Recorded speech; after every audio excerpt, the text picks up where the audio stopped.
DA নিয়ে আবারও খুব গুরুত্বপূর্ণ আপডেট। বাংলার এমন কোনো মামলা গেছে যেখানে ডিএ মামলা নিয়ে চরম ক্ষুব্ধ confederation of state government employees. ভিডিওটি স্কিপ না করে পুরোটা দেখবেন। চ্যানেলে নতুন হয়ে থাকলে অবশ্যই চ্যানেলটিকে সাবস্ক্রাইব করবেন এবং আমাদের পাশে থাকবেন। তো ভিডিওটি শুরু করা যাক। জানুয়ারি মাস শেষ হতে যাচ্ছে। গত 8ই সেপ্টেম্বর রাজ্যের সরকারি কর্মীদের ডিএ মামলার চূড়ান্ত শুনানি সমাপ্ত হয় সুপ্রিম কোর্টে।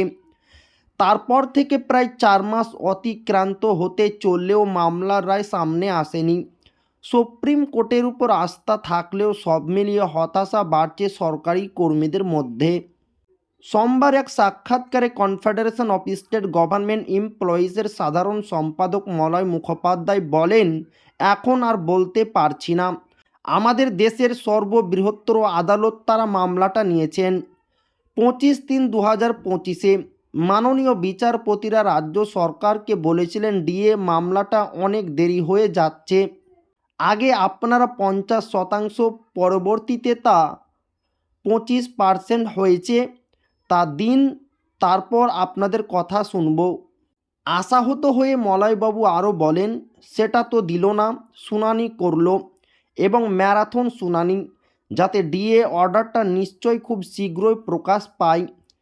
এরম ম্যারাথন শুনানি তো অন্য অন্য মামলাতে আমরা দেখিনি। বাংলার এমন কোনো মামলা গেছে যেখানে পরপর 4 দিন শুনানি হয়েছে বলে আমাদের মনে নেই। সুপ্রিম কোর্ট তো ফেলেই রাখতে পারত।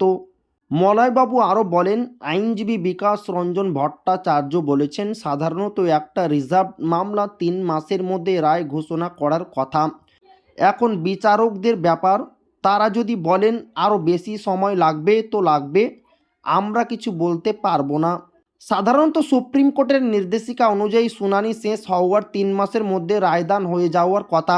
এক্ষেত্রে তা না হওয়ায় অনেকের মনে প্রশ্ন উঠছে। আদালতের ভূমিকা নিয়ে প্রশ্ন তুলতে শুরু করেছে কর্মচারী মহল। আর কত অপেক্ষা? সরকারি কর্মীদের মনে ক্ষোভ বাড়লেও উত্তর নেই কারোর কাছেই।